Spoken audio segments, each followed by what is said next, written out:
Bonjour, je m'appelle Thomas Sylvie, je suis heureux d'être parmi vous pour vous présenter dans le cadre du séminaire Tourisme et consommation numérique les enjeux de l'e-réputation.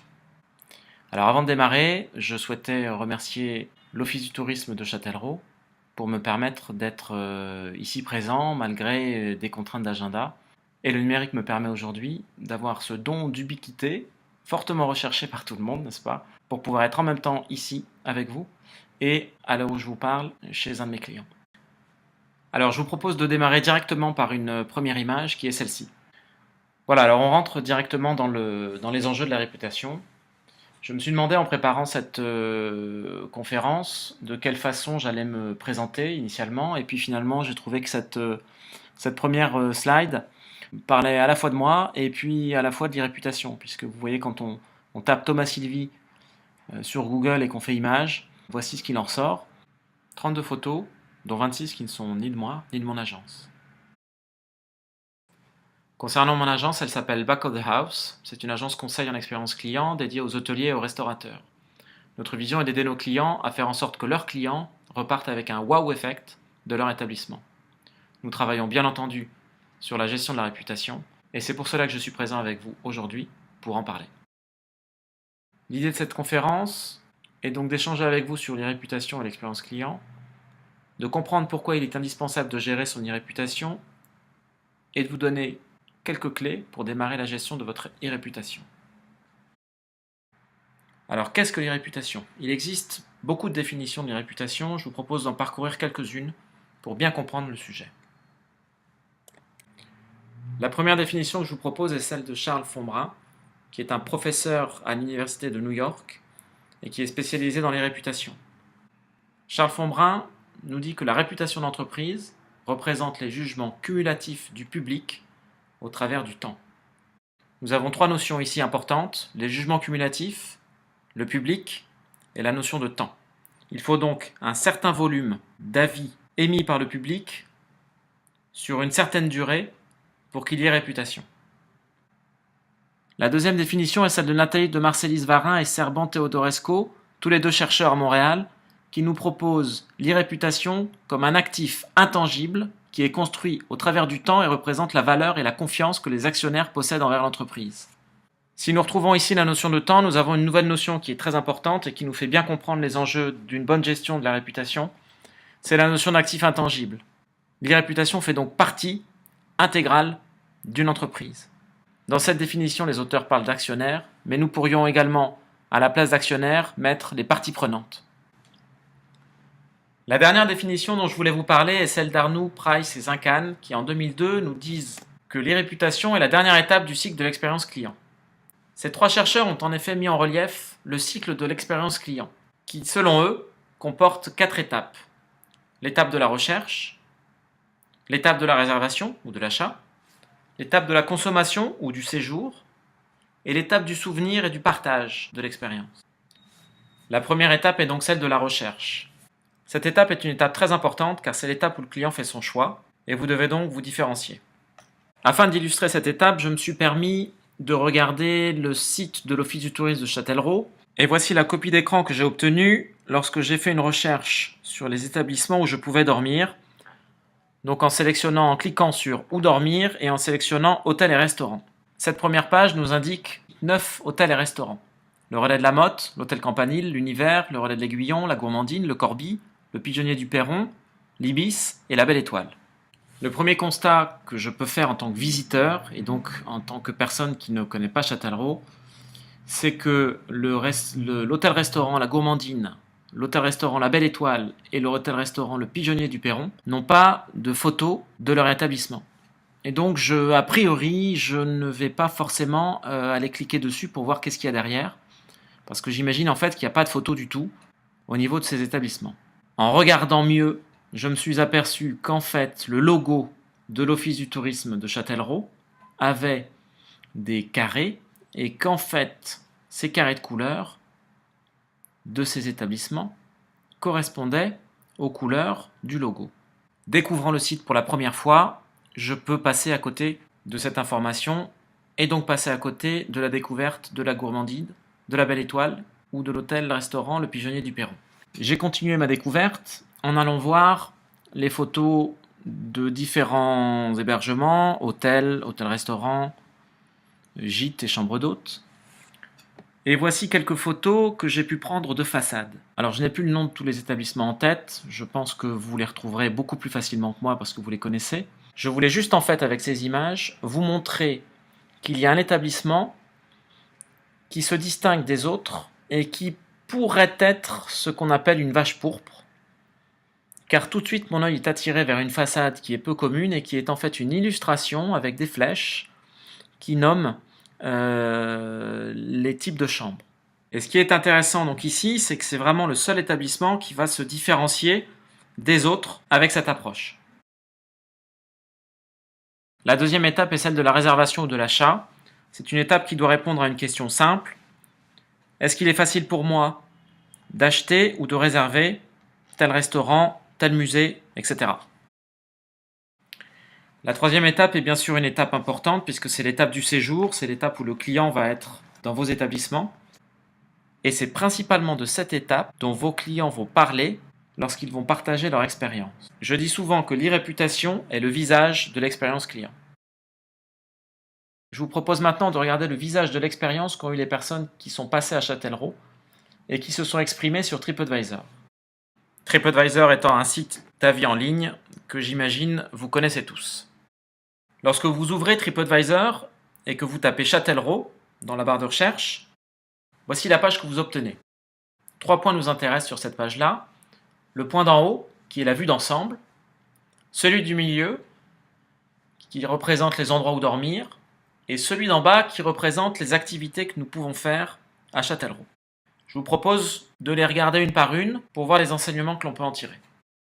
Sur la première partie du haut, ce qu'on peut retenir, c'est le carré tout à droite, où il y a un petit appareil photo, et où le texte nous dit « Voir les 433 photos de voyageurs ». Voilà, quand je vous dis que l'e-réputation, c'est vraiment le visage de l'expérience client, c'est qu'effectivement, ici, sur ce site, vous pouvez cliquer sur cette icône, voir les 433 photos de voyageurs, et vous allez avoir un échantillon de photos prises par les voyageurs lorsqu'ils sont venus à Châtellerault.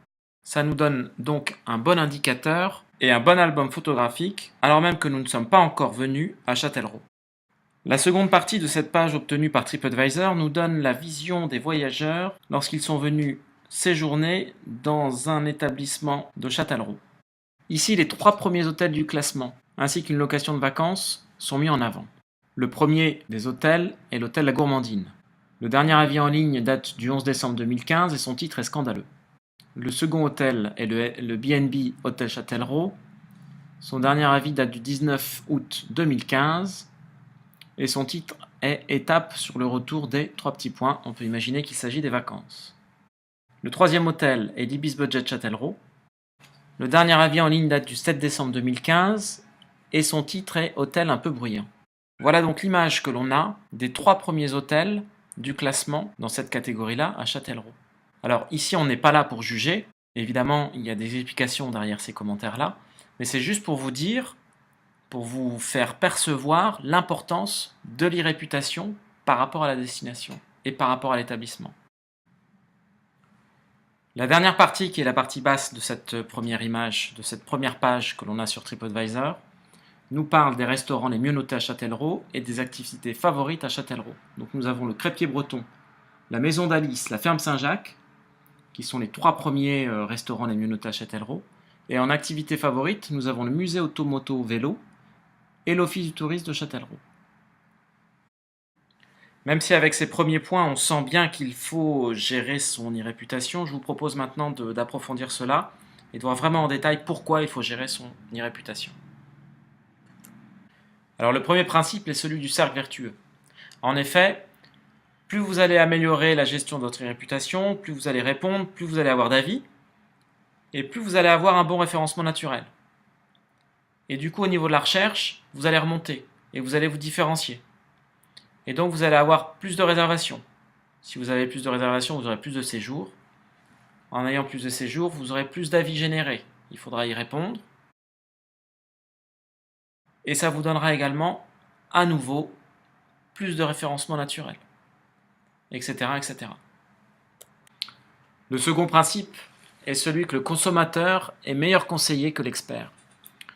C'est un baromètre qui a été fait par OpinionWay en 2014 et qui est un baromètre très intéressant que vous pouvez retrouver sur Internet, qui nous montre que par rapport à l'étude qu'ils ont fait, pour le choix d'un produit informatique high-tech, d'un produit culturel ou d'un restaurant et d'un hôtel, je fais beaucoup plus confiance à mes pairs, c'est-à-dire à mes amis ou aux personnes qui me ressemblent, et donc aux personnes qui postent des avis en ligne.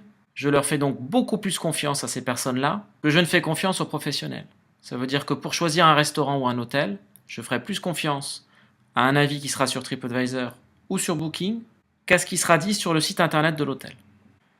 La troisième information que je voulais partager avec vous est cette étude de médiamétrie qui a été faite en 2012, où vous voyez les différents moyens utilisés pour réserver un séjour à l'hôtel et également les lieux où vont les internautes pour trouver des informations. Et vous voyez que le choix d'un hôtel se fait principalement avec les informations trouvées sur Internet et que la réservation d'un séjour à l'hôtel se fait également principalement par Internet. D'où l'importance de bien gérer sa réputation sur Internet. Le dernier point que je voulais partager avec vous concerne cette étude qui a été faite par la Cornell University en novembre 2012 et qui nous montre que l'e-réputation est un véritable levier pour augmenter son chiffre d'affaires. Le constat qu'ils font est sans appel. Si un hôtel augmente sa note d'1 point sur une échelle de 5, ses prix peuvent augmenter sans subir de perte de clients, car il aura la même probabilité d'être choisi. Après cet exposé des raisons qui nous poussent à gérer notre e-réputation, je vous propose quelques clés pour commencer à le faire. Première clé, googler ou se googler. Si vous ne l'avez pas déjà fait, n'hésitez pas à aller sur Internet, sur Google, tapez le nom de votre établissement et voyez ce qu'il en sort. Vous aurez ainsi une bonne photographie de l'expérience que vous délivrez à vos clients. Répondre aux avis est la clé numéro 2. Bien entendu, c'est à vous de contrôler votre réputation et non à votre réputation de vous contrôler. Il est donc impératif de répondre aux avis des clients, à tous les avis, qu'ils soient bons ou pas, afin de leur montrer que vous êtes soucieux de l'image que vous avez sur Internet, bien sûr, mais également que vous êtes soucieux de répondre à leurs attentes, à leurs demandes, à leurs remarques. La troisième clé est d'inciter vos clients à laisser des avis. Pourquoi ? Pour faciliter le référencement naturel, comme on a pu le voir précédemment, et puis bien sûr pour améliorer votre position dans le classement, afin de pouvoir augmenter vos tarifs sans perdre de clients. La clé numéro 4, régler le problème, s'il y en a un bien sûr, est indispensable. Car en améliorant l'expérience délivrée aux clients, vous allez bien entendu améliorer l'e-réputation. Être sincère est la clé numéro 5. Sur Internet, inutile de polémiquer, inutile de mentir, car tôt ou tard ça se verra. Et les conséquences seront catastrophiques pour votre image et pour votre établissement. La dernière clé que je voulais partager avec vous, c'est sur le fait de remercier. Il est important de remercier la personne qui prend du temps pour laisser un avis en ligne. Cela lui montre, à lui et à ses pairs, combien pour vous, il est important d'avoir un juste retour de l'expérience que vous leur avez délivrée. Voilà, cette conférence est terminée. Vous trouverez sur cette dernière slide mes coordonnées. J'espère que vous avez passé un agréable moment et que j'ai pu répondre à vos principales interrogations. Il ne me reste plus qu'à vous souhaiter bon vent dans la gestion de votre réputation et peut-être à très bientôt. Au revoir.